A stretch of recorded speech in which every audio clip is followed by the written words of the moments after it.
Joining me now is Alfonso Aguilar, president of the Latino Partnership for Conservative Principles. Alfonso, welcome back to the broadcast. Happy to be with you. Happy Thanksgiving, belatedly, and happy to have you here.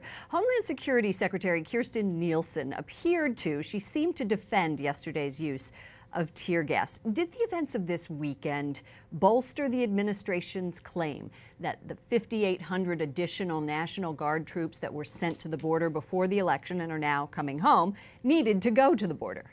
Oh, absolutely. I mean, President Trump is doing the right thing in terms of strengthening border security. Look, we are open to immigration, but we want to make sure that people enter the United States in an orderly fashion. Right.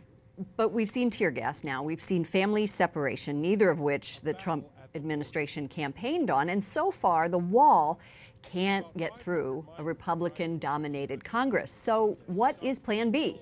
Right, but I think we have to look at this as a short-term.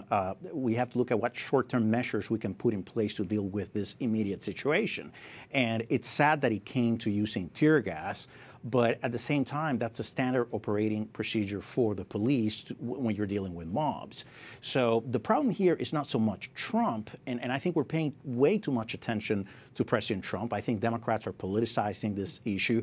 I mean, there may be reasons to criticize Trump's immigration policy, but this specific issue of the caravan, we have to look at the organizers. They're using these people that are having a hard time in their countries economically, and they're telling them to be part of this caravan. They're using them to make a political point, knowing the majority of them don't qualify for asylum. They're going to be detained and they're going to be removed to their country. So that's very sad and it's very unfair. When I was in Laredo, Texas, I rode around with border guards as they arrested undocumented immigrants along the Rio Grande River. The agents put their lives in harm's way every single day.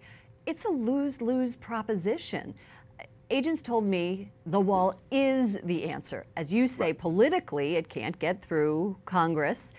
They also told me, though, that when President Trump first took office, the drug cartels were scared. Right. And we watched in May of 2016 the number of illegal border crossings go down to 20,000.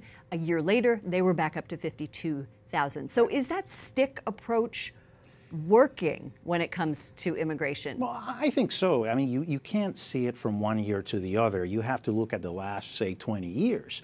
And since 2000, we have actually stepped up border security. In 2000, we had about 1,000 detentions along the southern border. Now a day? A year. 1,000? 1,000. Oh, sorry. We had about a million. Okay. A million. Okay, sorry. good.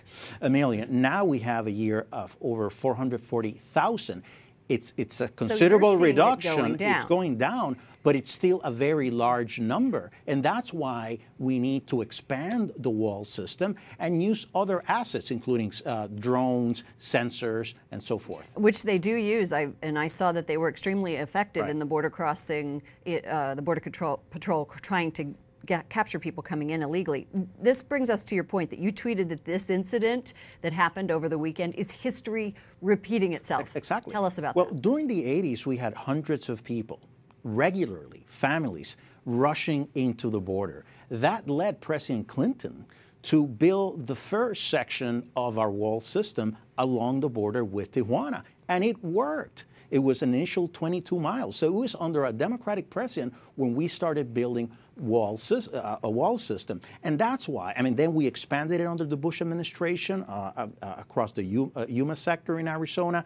So walls actually work. I'm not saying that that's the only measure we should take. It should be a comprehensive approach in the border, but we've seen that dramatic reduction from 2000, when we had 1 million, to 440 because we've increased our assets along the border, including strategic fencing. So we should expand it to ensure that we end up with operational control of the border.